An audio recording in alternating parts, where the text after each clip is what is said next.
সবুজে মোড়ানো অসম্ভব সুন্দর এক গ্রাম, যে গ্রামের পাশ দিয়ে শান্তভাবে বয়ে চলেছে বিশাল এক নদী।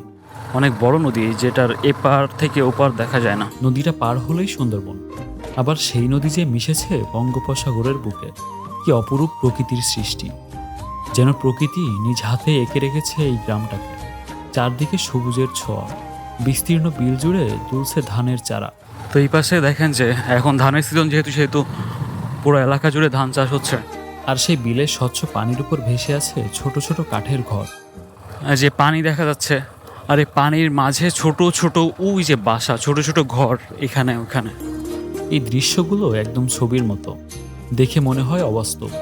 অপরূপ এই গ্রাম খুলনা দাকব থানার সুতারখালী ইউনিয়নে অবস্থিত, যেখানে প্রকৃতি এখনো নিঃশব্দে বেঁচে আছে তার এই সৌন্দর্য নিয়ে।